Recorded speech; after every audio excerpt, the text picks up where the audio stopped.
23rd here in Seoul, and I'm Kim Dami. We begin with these stories making the headlines at this hour. Starting with North Korea's latest nuclear counteroffensive.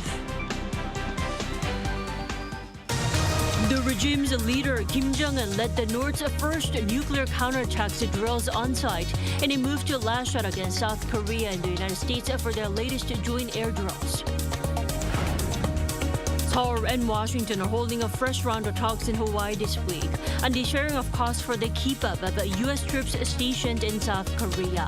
The talks are taking place earlier than expected, with the possibility of former U.S. President Donald Trump returning to the White House being considered. The South Korean men's football team beat Japan 1-0 on Monday to finish top of Group B in the Asian Football Confederation Under-23 Asian Cup. The Taeguk Warriors will now face Indonesia early Friday morning Korea time. North Korean leader Kim Jong-un guided the regime's first nuclear counterattack drills on Monday. There, he blamed Seoul and Washington's recent air drills for raising tensions on the peninsula. Our defense correspondent Choi Min-jung starts us off. North Korea has revealed it staged tactical drills simulating a nuclear counterattack using super-large multiple rocket launchers for the very first time. The training guided by the regime's leader Kim Jong-un on Monday was focused on strengthening the regime's nuclear counteroffensive using 600mm multiple rocket launchers. The North state-run newspaper Rodong Sinmun reported Tuesday morning that the rockets hit its island target with a range of 352 kilometers. Kim was reportedly satisfied with their accuracy. The regime said the drills were conducted to send a clear warning to its enemies as it denounced Seoul and Washington's recent joint air drills for raising tensions. South Korea had monitored the launch since liftoff. Seoul's Joint Chiefs of Staff detected what are presumed to have been multiple short-range ballistic missiles at around 3 p.m. Monday, launched toward the EC from the Pyongyang area. According to the JCS, the missiles traveled around 300 kilometers. The flight distance from Pyongyang to South Korea's Gae-dong-dae military headquarters is also approximately 300 kilometers. The military said it has strengthened surveillance and vigilance in preparation for additional launches and is closely cooperating with the U.S. and Japan to maintain a full readiness stance. The JCS strongly condemned the launch, calling it a provocation that seriously threatens peace and stability on the Korean peninsula. The U.S. State Department also denounced the latest provocation and hinted that this issue will be addressed during Secretary of State Antony Blinken's visit to China this week. Monday's launch comes 3 days after the regime's test launch of a super-large warhead designed for the Hwasal-1-3 strategic cruise missile and the test firing of a new anti-aircraft missile on Friday. It's also the first ballistic missile launch in 3 weeks, which follows the test firing of an intermediate-range hypersonic missile by the North earlier this month. Choi Min-jung, Arirang News. In the meantime, arbitrary arrest, detention, torture, and public executions are still rampant in North Korea. According to the U.S. State Department in its annual report on human rights in the regime, Lee Seung-jae has more on the report. The U.S. State Department on Monday released the 2023 country reports on human rights practices, where it highlighted North Korea's continued human rights violations. While this year's report was generally similar to last year's, the 2023 report emphasized North Koreans being repatriated after COVID-19 restrictions begin to loosen in the regime. Repatriation has been a key issue for the U.S. amid concerns that North Koreans who are caught after escaping the North could face harsh treatment after being sent back home. The report also noted other serious human rights issues, such as public executions, torture, arbitrary arrest, and detention. The annual report pointed out involuntary or coercive medical practices, harsh prison conditions, as well as cases of coerced abortion or forced sterilization and human trafficking. It further elaborated on other human rights violations, such as those attempting to leave the country without permission, being killed on the spot, or publicly executed, while guards at political prison camps are said to be under orders to shoot to kill anyone attempting to escape. It added that freedom of expression, movement, assembly, and association are prohibited, with an assessment that basic human rights are not guaranteed in North Korea.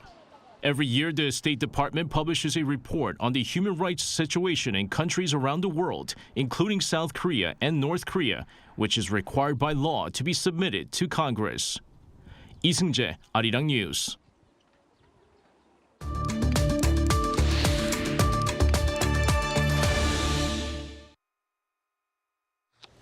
So, North Korea conducting simulated nuclear counterattack drills, and the leader Kim Jong-un guiding the drills for the first time. Let's dissect the latest move with Jaakko Zeslut. Good morning. Good morning. Thank you for having me. Sure. What are the North's intentions behind the drills and having Kim Jong-un present there? Yeah, this salvo of 4 600mm multiple rocket launch system rockets was explained by North Korean state media as being part of its a test of its nuclear trigger system. This is a counter-offensive scenario that simulates an attack against North Korea, followed by a counterattack against South Korea and the United States. Now, North Korea explained this by saying that it was responding to the joint US-Korea annual air exercises last week. And of course, North Korea blamed the exercises for raising tensions in the region. Now, alternatively, another possible explanation could be that this test was a kind of marketing tool directed at countries that may want to buy some weapons systems from North Korea, because it's a good source of hard currency. Now, also, KCNA said over the weekend, referring to another launch last Friday, that it was, quote, part of the regular activities of the administration and its affiliated defense science institutes for the rapid development of technologies in various aspects, such as tactical and technical performance and operation of new type systems. So it could simply be a test. Now, most likely, it's a combination of all three reasons. Definitely. Now, the question is the launch considered a threat? I mean, specifically, does it violate UN Security Council resolutions? So in and of themselves, I think that launching from the mainland at an offshore island off the North Korean coast in the East Sea is not a direct threat to South Korea or its alliance partners, but it is a sign of the technology and capabilities that North Korea has that could be a threat to South Korea in the event of a future conflict. Now, as to United Nations Security Council resolutions, resolution number 1718, passed way back in October 2006, said that North Korea must not conduct any further launch of ballistic missiles and must suspend all activities related to its ballistic missile program. Now, that resolution was passed almost 18 years ago. The question here is, are multiple launch rocket systems, MLRS, are they ballistic or are they artillery rockets? Now, I believe that South Korea counts MLRS as ballistic missiles because of their capabilities and because of their flight path.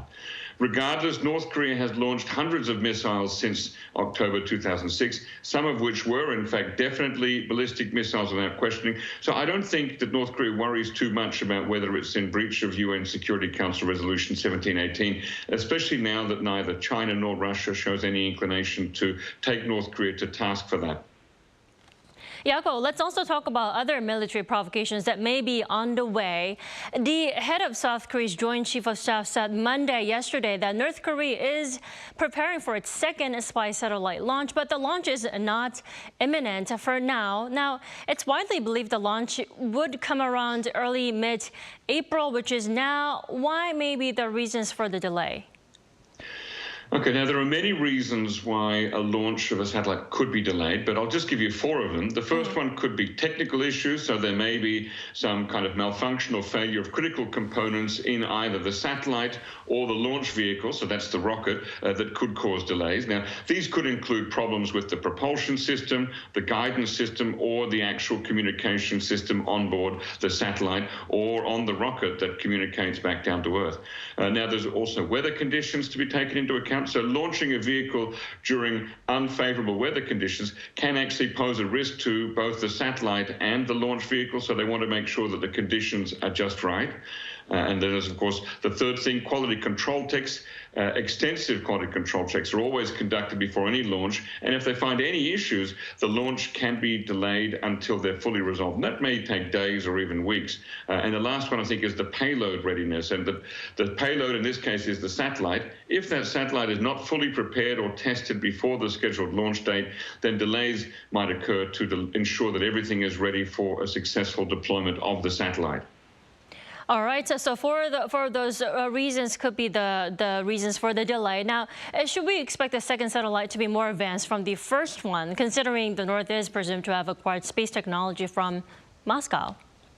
Yeah, that's a good question. So last year, when Kim Jong-un met Vladimir Putin at the Cosmodrome Vostochny Airport in mid-September, Putin answered yes when asked if Russia would help North Korea to build satellites.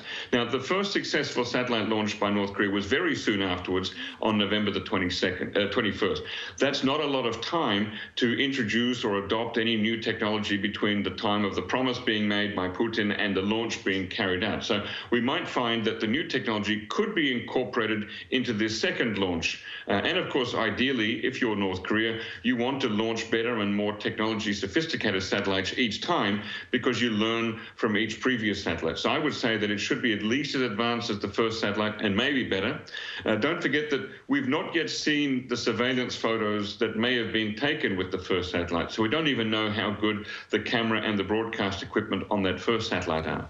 Right, Yago, before I let you go, if the North claims the second launch as a success as the first one, what would that mean for the North and here on the Korean Peninsula?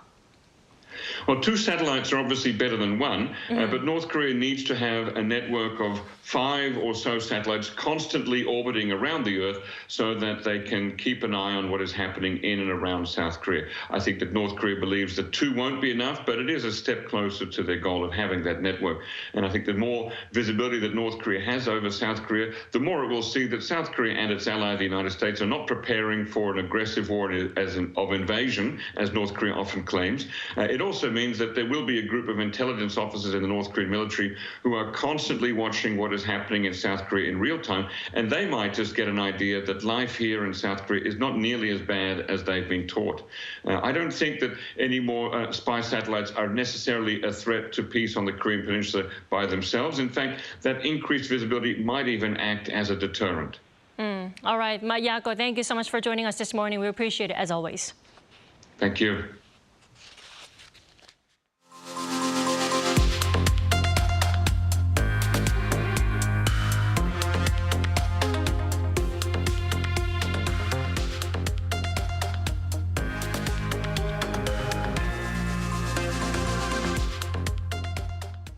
Chief negotiators of Seoul and Washington are meeting in Hawaii this week to discuss how much each side will pay to keep American troops stationed here in South Korea. Now, the deal that comes from the 3-day talks will be applied in 2026. Our Yoon has the details. South Korea and the United States' new round of talks on defense cost sharing starts on Tuesday local time in Hawaii. This is the first meeting since Seoul and Washington named their chief negotiators early last month. Lee Tae-woo, formerly the Consul General in Sydney, will lead South Korea's delegation. He will engage in talks with a U.S. delegation led by Linda Specht, a senior advisor and U.S. lead negotiator for security agreements at the State Department, who on Monday said the United States seeks fair and equitable outcomes in the Special Measures Agreement for defense cost sharing aimed at strengthening and maintaining the alliance with South Korea. The 12th Special Measures Agreement outlines the cost-sharing arrangement between South Korea and the U.S. for approximately 25,500 U.S. Forces Korea personnel. Since 1991, South Korea has been shouldering some of the costs of stationing of U.S. troops in Korea, including labor, logistics, and construction costs. The two countries have regularly engaged in negotiations on how to share these expenses, with the latest deal signed in 2021 and set to remain in effect until the end of next year. I will do my best to ensure that a rational level of defense cost sharing is achieved to provide a stable stationing environment for the deployment of U.S. forces Korea, an essential element of this combined defense posture between South Korea and the U.S. The early talks on the Special Measures Agreement, despite its effective start date in 2026, are viewed as an unusual move, with speculation that it is aimed at securing an agreement before the potential re-election of former U.S. President Donald Trump. During his presidency, Trump demanded that South Korea pay up to $5 billion a year. However, the South Korean Foreign Ministry has dismissed this speculation, saying that the early preparations are not related to the November election. Under the latest Special Measures Agreement, South Korea agreed to a 13.9% increase in its contribution from 2019 to $1.3 billion for 2021. Yoon, Arirang News. Now, on the local front, President Yoon announced new names for his most senior aides for political affairs. Now, he pledged to be more open with the public and the National Assembly. Our correspondent Oh Seung reports. President Yoon has vowed to better handle communication with the public and the opposition, as he named a new Chief of Staff and Senior Political Secretary following the recent general election defeat for his ruling party. Speaking to the press on Monday, Yoon announced five-time lawmaker Jong as his most high-ranking official on political affairs, citing his 15 years of experience in journalism, followed by various roles in politics, including National Assembly Deputy Speaker. Jong also served as former President Lee Myung-bak's Senior Secretary for Political Affairs. Unlike his predecessors with bureaucratic backgrounds, Jong Jin-seok's political experience is expected to help the administration reform its style of handling state affairs by improving public and political engagement. Yoon also named a new Senior Secretary for Political Affairs, Hong Chol-ho. He cited the two-term lawmaker's experience as an entrepreneur of a large food franchise, saying Hong is expected to communicate well within political circles and pick up on public sentiment. 지난 2년은 우리가 이 나라를 어떤 나라로 만들 것인지에 대한 어떤 콘텐츠를 저희가 디자인하고 지금은 이제 지난 2년간 저희가 세워놓은 것을 어떻게 더 국민들과 소통해서 또 고칠 거는 고치고 국민들의 어떤 동의를 더 받아낼 수 있는지 또 정치권과도 대화를 해서 또 어떻게 이것을 현실화시킬 수 있는지 이제는 그런 점에 좀 주력을 할 생각입니다. The president's first press briefing this year, and 17 months since his impromptu questions and answers with media, comes days after he acknowledged the need for stronger communication. Upon his ruling party's electoral defeat, the leader last week apologized for failing to reflect the wishes of the people, saying he had been the first to fail in communication. After inviting opposition Lee Jae-myung to the presidential office this week, Yoon on Monday said no agendas were set, but hinted he would like to discuss how to work together to improve people's welfare. Lee, meanwhile, has said he will propose handing out 250,000 won for all Koreans as a welfare policy, which has triggered concerns over fiscal stability among his critics. However, a consultation to arrange a meeting between the top office and the Democratic Party of Korea was cancelled on Monday. While the opposition called it a unilateral move, it appears the top office decided the consultation would be more appropriate after the new political aides were appointed. Also, as speculation continues over the replacement of Prime Minister Han Duck-soo, who also offered to resign after the ruling party's defeat, Yoon said a new appointment was likely to take some time. Oh Si-young, Arirang News. President Yoon Suk-yeol called on South Korean diplomats to help expand freedom and human rights in the world, including in North Korea. Addressing some 179 heads of diplomat missions, consuls, and other envoys, and other 200 foreign affairs-related bureaucrats and politicians, Yoon said on Monday that South Korea needs to continue its diplomacy as a global pivotal state so that its contribution to the world corresponds with its level of international standing. He said the role of ambassador is to enhance Seoul's global role amid a time of what he called unprecedented crises in the world. He noted that the government seeks unification of South and North Korea as part of its foreign policy vision, seeking freedom for all citizens, including North Koreans. Yoon asked diplomatic missions abroad to protect and provide support to North Korean defectors. The South Korean men's under-23 football team defeated Japan 1-0 on Monday to finish top of Group B in the Asian Football Confederation under-23 Asian Cup. With the rivals facing off at Jassim bin Hamad Stadium in Arirang, just west of Doha, South Korean midfielder Kim Min-woo, a second-half substitute, scored a headed goal in the 75th minute. After winning all three matches in the group stage, South Korea moves on to the quarterfinals, where they'll face Group A runner-up Indonesia, led by former South Korea boss Shin Tae-yong. The top three teams at the competition are guaranteed a spot at this summer's Paris Olympics. The match will be played at the Abdullah bin Khalifa Stadium in Doha at 8:30 p.m. Thursday local time or 2:30 a.m. Friday Korea time.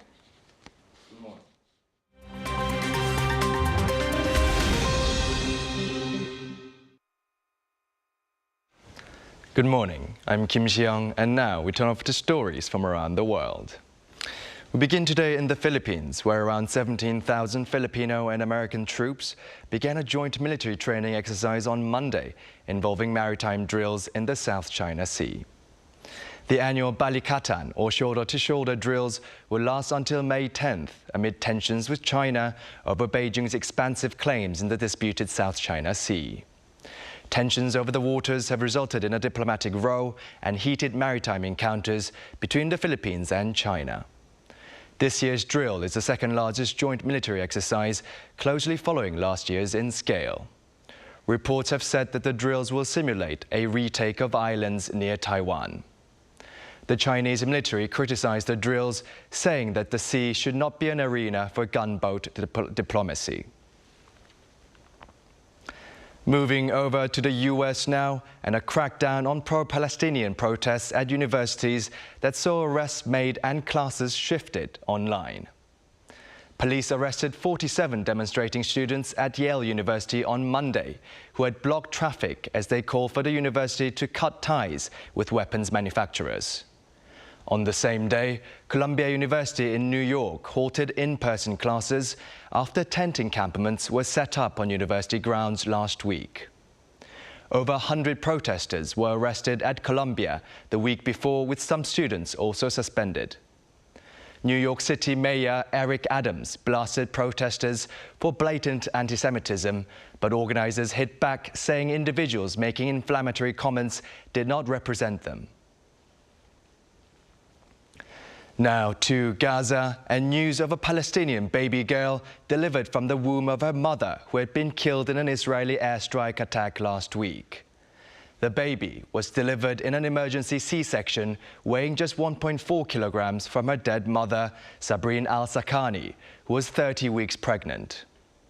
The newborn girl was reportedly stable after being placed in an incubator in a hospital in the city of Rafah.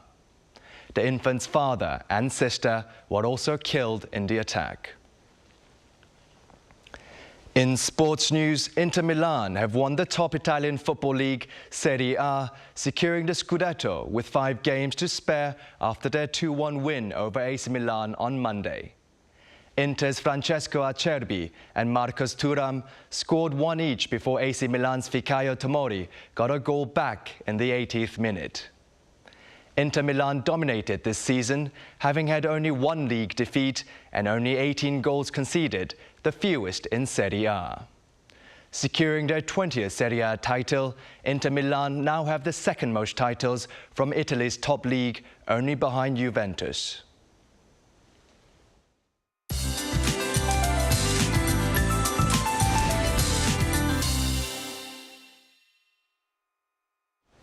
Good morning. There was plenty of sunshine in the afternoon in the capital area yesterday, but now we're back to cloudy skies with spring rain in the forecast.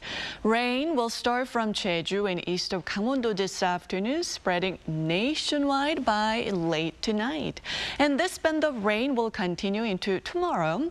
East of Gangwon-do could see up to 40 millimeters. The rest of the country will receive 5 to 30 millimeters. Meanwhile, Gyeongsang-do provinces and Jeju will be quite windy as well.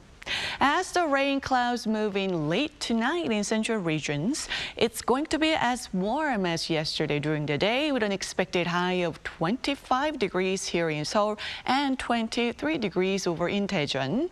But the rest of the country will notice cooler highs, and East Coast regions continue to see highs in the mid-teens. After a rainy and cool Wednesday, sunshine and warmth return on Thursday, and it should stay that way through the weekend. With that in mind, let's take a look at the international weather conditions.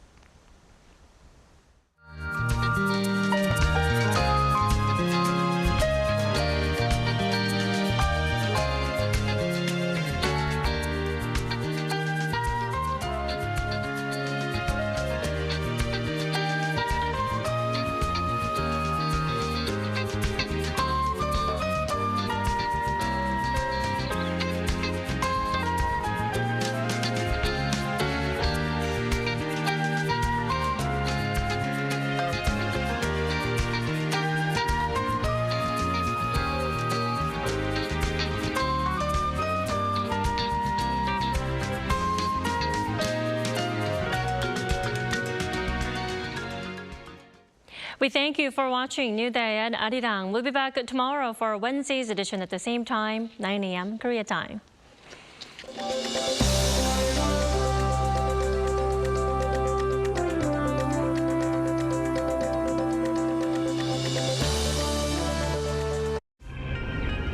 한국에 오면 먹어야죠.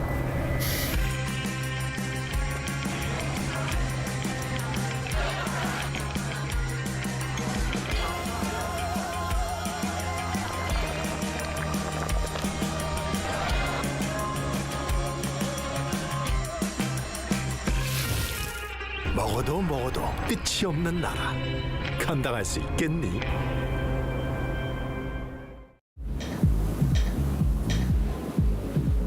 웰컴.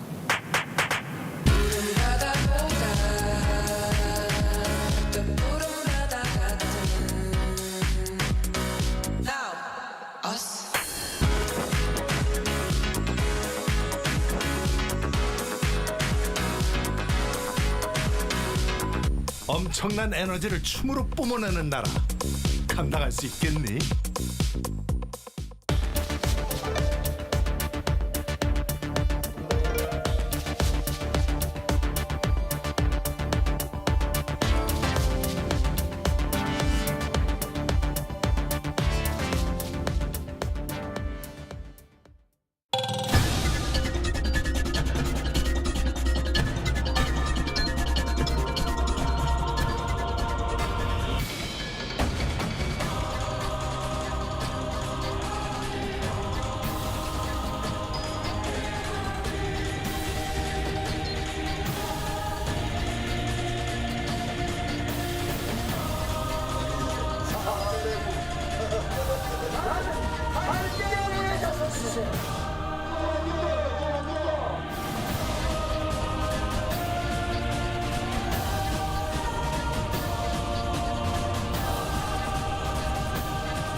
한국에 오면 먹어야죠.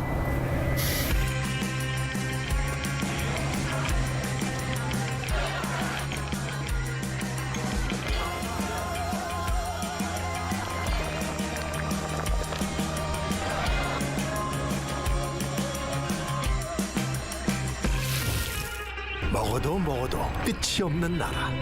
감당할 수 있겠니? 하나, 둘, 셋. Hey, Mr. Cupid, make sure you listen to what I say. I may be stupid or quite naive.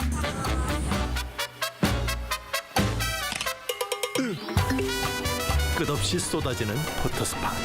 휴대폰 한 대로 감당할 수 있겠니? Arrow straight through my heart. 웰컴.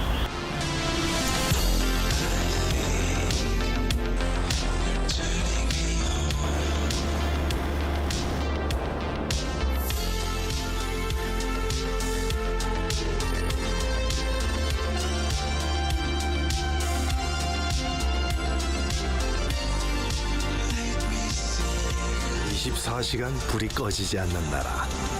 감당할 수 있겠니?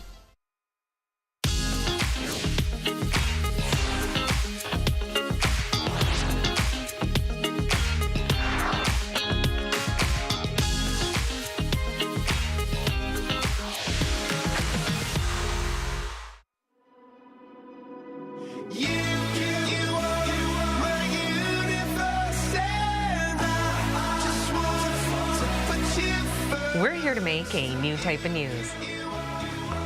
New insights, new styles, and new topics every day.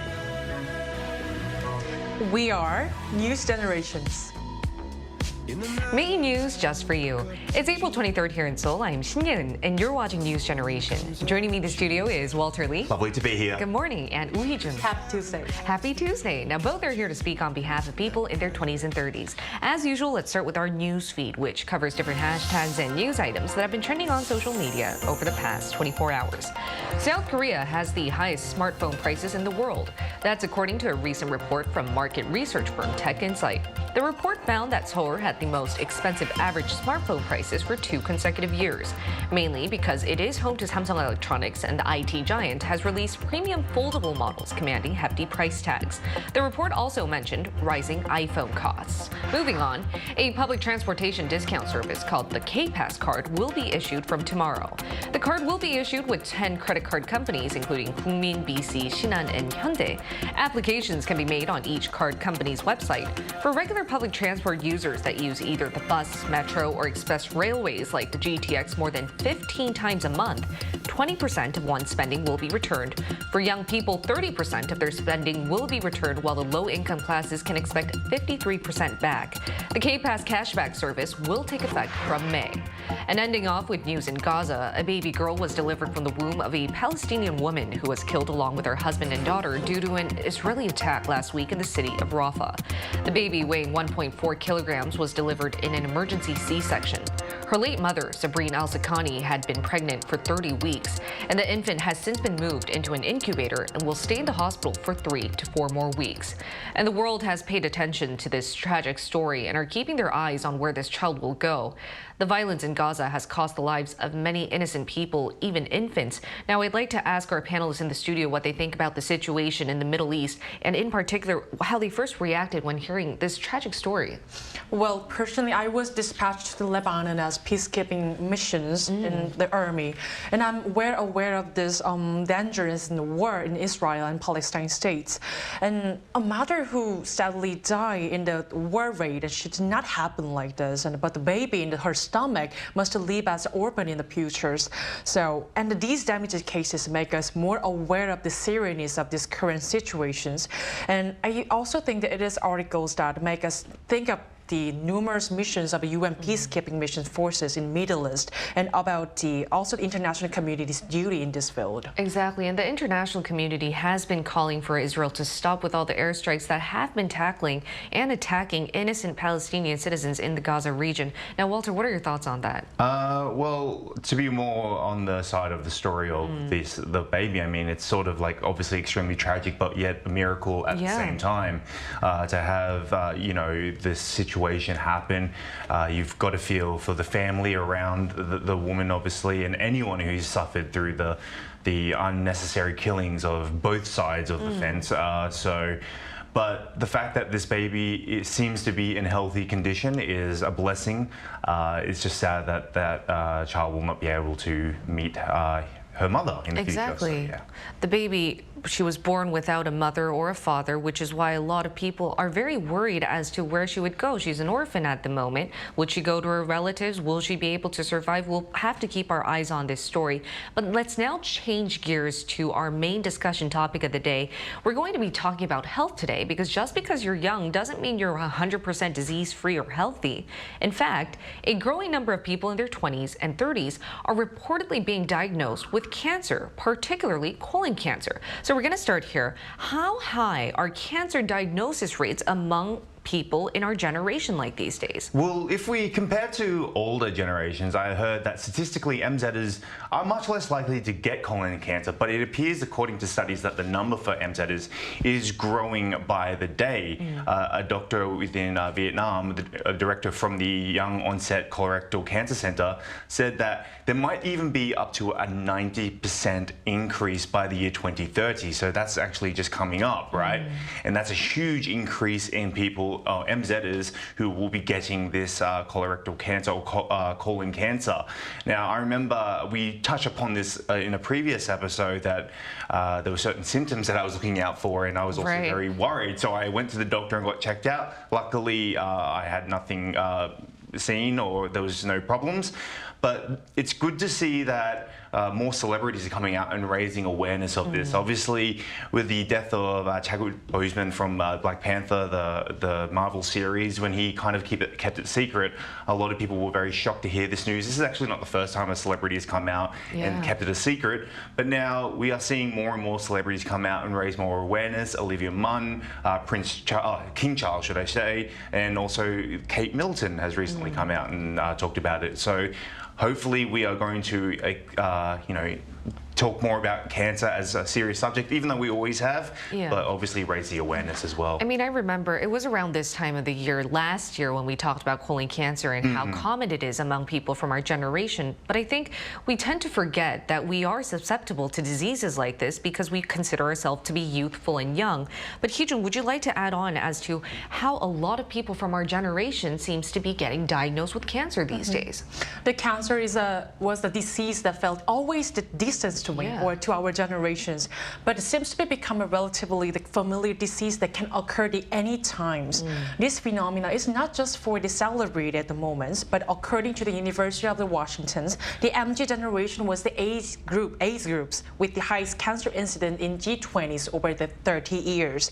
And Korea is also the young cancer risk country, and according to the statistics by Health Measure Insurance Review and Assessment Service in Korea, the cancer incidence rate among the patients in their 20s has increased by 26% over the past 5 years. I see. So we are seeing rates go up by double, or 26% actually, among people in their 20s. And I was quite curious as to what it's like in other countries, whether youth there realized how severe, of course, cancer is, but whether it's as common as to those in their 60s and 50s. So if you take a look at the screen, you can find out what our viewers had to share in regards to what cancer is like and whether it's that common among their generation.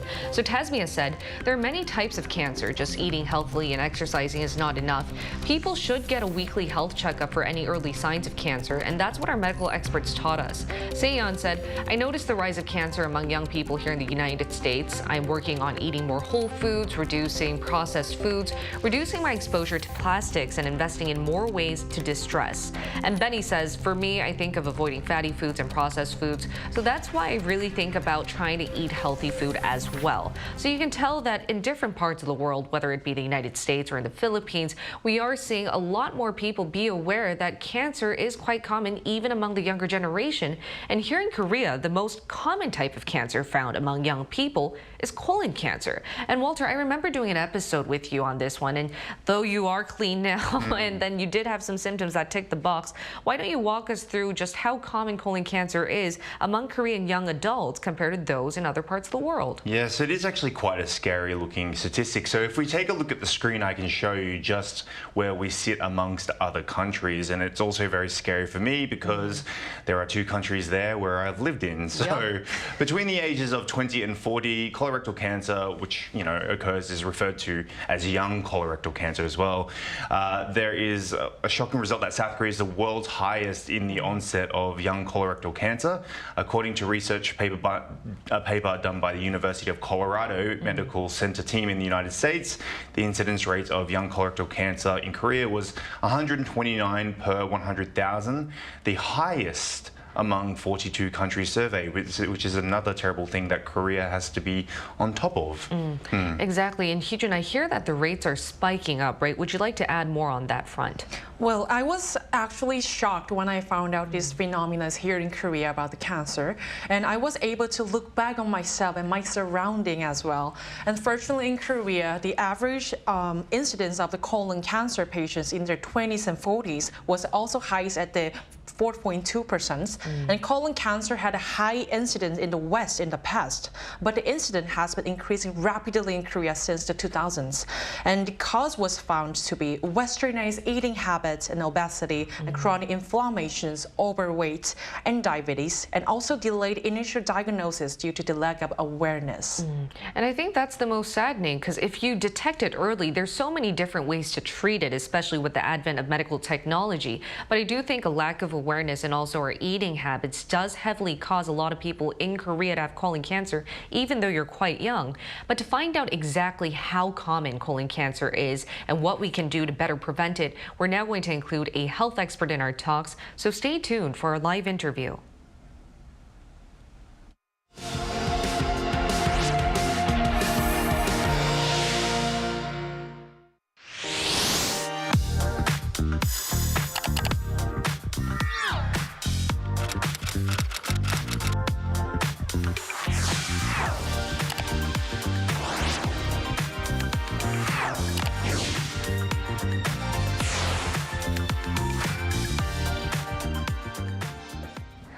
We're now going to turn to Dr. Alice Tan from Miss Medi Women's Hospital. Welcome, Dr. Tan. Thank you for having me. All right, as a health expert, can you first diagnose how common colon cancer is among young Koreans compared to foreigners? Well, in South Korea, according to the National Cancer Center, the age standardized rate for colon cancer incidence is 27.1 per 100,000 population. Globally, as you suggested previously, this rate is higher. The Korean rate is higher than the global rate. So globally, the rate is 19.5 per 100,000. However, we could perhaps say, fortunately, our country is not ranked in the top 10 for overall age standardized incidence of colon cancer. The countries that have the highest incidence overall for colon cancer are Hungary, Slovakia, and Norway, and they have age standardized incidence rates of all three of them greater than 40 per 100,000. Now, another metric that we should talk about with colon cancer, though, is mortality. So the aged standardized mortality rate for men for colon cancer here in Korea is 8.4, which is less than the global mortality rate, which is 9 for men. For women, also it's less. It's 4.6, the mortality rate, compared to the global age standardized mortality rate, which is 7.2. So there are some aspects of colon cancer in South Korea that are alarming. Overall, the mortality rate has been decreasing, however, in the recent past. And so I think we do need to pay attention to the increase in incidence among young people and try to figure out what's going on and what we can do to address this issue.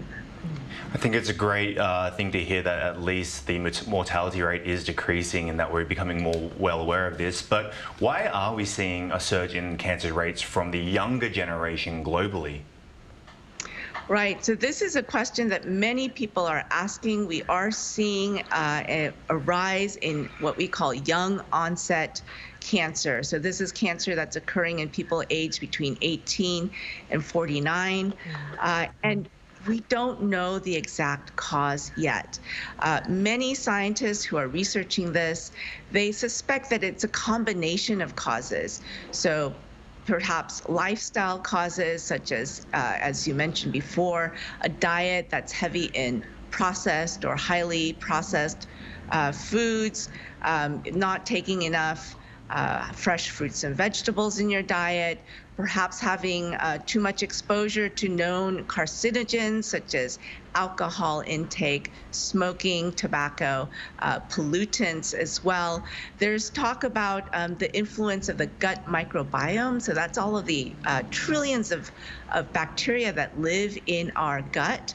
And an over-reliance on antibiotics could be changing the gut microbiome and causing increased inflammation in our body and increased tendency toward forming cancers. We're not exactly sure yet. There are a lot of smoking guns, however, and I think it's going to take time to sort of weed out all of the evidence that we have and try to figure out what's going on. And really, time is of the essence because, as you mentioned, we are seeing more and more cases of cancer among young people, and this is alarming. Thank you for sharing your thoughts and info, Doctor. And how about what needs to be done to better raise awareness and prevent the cancer from the young age? Well, having programs like this are very helpful, increasing the discussion just in society.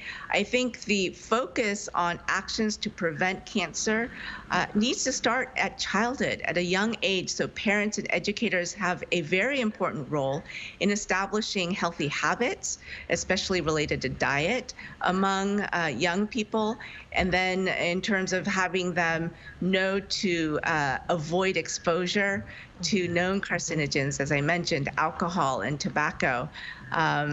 UV light is another known carcinogen. On a government basis, we need to talk about air pollution, especially here in Korea. Today is a clear, sunny day, but in the spring, we have a lot of days of very heavy air pollution. And so we need to take action on government levels to decrease exposure to air pollution. And then, of course, screening. So we have a good screening program in South Korea, but we need to maybe discuss lowering the threshold for screening colonoscopy. And right now, our primary screening is a fecal-based test, but perhaps having universal colonoscopy available for everyone starting at a young age is a way that we can prevent colon cancer among young people as well. Dr. Tan, you mentioned colonoscopy, and I just have a personal question as well. There are a lot of stories, and with so much information online, sometimes we can't tell apart which one is accurate or not. But there are sayings that the younger you are, you don't really need to get a colonoscopy too early because that might be bad for you. But from what age would you recommend as a doctor for whether it be a male or female to get one? And also, are there any early symptoms for us to really detect colon cancer? Well, so for the general population, we say to start screening at age 45. However, this is an individualized screening. So if a person is at high risk, in other words, you have a first-degree relative who has had early colon cancer, then we recommend screening 10 years before the onset of colon cancer in that first-degree relative. So if you have a first-degree relative who had colon cancer at age 45, screening for you should start at age 35. In terms of the risks of early screening, I don't really know of any risks for say colonoscopy, other than risks associated with the procedure itself. The frequency of the screening really depends on what's discovered on colonoscopy the first time you receive it. So if there are many polyps, or the polyps are of large size, or the pathology comes back concerning, the doctor may recommend the next colonoscopy, the interval, to be 3 years or 5 years, depending on what the endoscopist finds and what the pathology shows. So it really is an individualized program that should be followed. But for the general public, screening should start at age 45. That's a recommendation in South Korea and also in the United States. I see. And are there any symptoms that we might look after? Because we might not know that we have colon cancer. Right. Many times colon cancer, especially early on, there are no symptoms whatsoever. But if there's any blood in the stool that you're noticing, any change in your defecation pattern, in other words, you notice a difference in the caliber of your stools, or you're having more diarrhea and you don't know why, any weight loss for unknown reason, any lower abdominal pain for unknown reason, these could be potential symptoms. And so you should bring this up with your doctor. And this is important for physicians to be aware of as well, that there is an increase of colon cancer among young people. So if a young person presents with these symptoms, perhaps 20 years ago, colon cancer would not even be, in our realm of possibilities. But nowadays it's different. We need to listen to these symptoms. If they do not resolve, then an examination for cancer should be considered. All right. Thank you so much for your insights, Dr. Tan. That was a very helpful interview today. Thank you. All right. And ending off, I'd like to ask our panelists, based on your own research, how can we better prevent cancer, specifically colon cancer? Anything we can do in our daily lives, starting from changing daily habits to prevent any types of cancer, but also specifically colon cancer? So obviously, listening to what the doctor said, there's a lot of things that opened my eyes, especially obviously the way of how we should also be raising our children to know about the effects of cancer. And though, obviously, God forbid that it ever happens to anyone as young as a child, but it is good for them to at least understand that there is reasons why we have healthy diets. They're not just there because we don't want to eat our vegetables or our fruits or whatever. There is medically backed evidence to suggest that eating a healthy diet will decrease the possibilities of contracting many sorts of cancers, not just colon cancer. For me, obviously, it's very hard, but it is something that I will try and do, and that's the consumption of processed foods. I'm sure you're very well aware of what that's like, Grace. That we love our processed food, but unfortunately, that is something that we need to look at if we want to take this whole thing seriously. So yeah, for me, it's going back on a healthy diet, working out, and those are the two things that I will be looking into a bit more seriously. Yeah, because at the end of the day, I think today's episode made me really aware as to how common cancer can be, even colon cancer. And it's really scary because you don't really know the early symptoms at first. You have to go to a doctor and get a checkup and then find out. But sometimes it might be too late, so might as well use this episode to really look back at your daily eating habits, which I'm guilty of myself, but I will be trying. Now, Hyojin, what about you? Any tips or advice as to how to be better attentive towards our health condition? Well, I think the lower of the amounts of physical activities, the higher risk of the colon cancer. So office workers who sit and work all day, they need to increase their physical activities with regular exercises. And what I heard, the Korea Society of the Colon Cancer also recommended you need to exercise for at least 3 days in the week and at least 30 minutes at the times. And in addition, periodical health checkups are also important, I think. So because even if you're having healthy lifestyle, but if you can get the cancer anyways, so if it would be good to get the regular checkups at least 1 or twice in a year. And I also tend not to get the medical checkup if I get too sick, but I think I need to get the medical checkup since right now, and I also had recommended to our viewers as well. And right now, the country is in a medical standoff between junior doctors and the government, which is making it much more difficult for us to go get regular checkups. But hopefully that situation is solved soon so that we better monitor ourselves and exercising on a daily basis. Not even all 5 or 7 days of the week, actually, just 3 times 30 minutes per day, and raising awareness that this story unfortunately could be yours, so just monitoring your health condition seems to be key. Now, in the meantime, we'll be here every day from 9:30 to 10 a.m. Korea time, bringing you more topics young people are talking about. Special thanks to Walter Lee. Lovely to be here. And Hyojin. Happy to be here. All right, and thank you everyone for watching. We'll see you tomorrow. We are News Generation.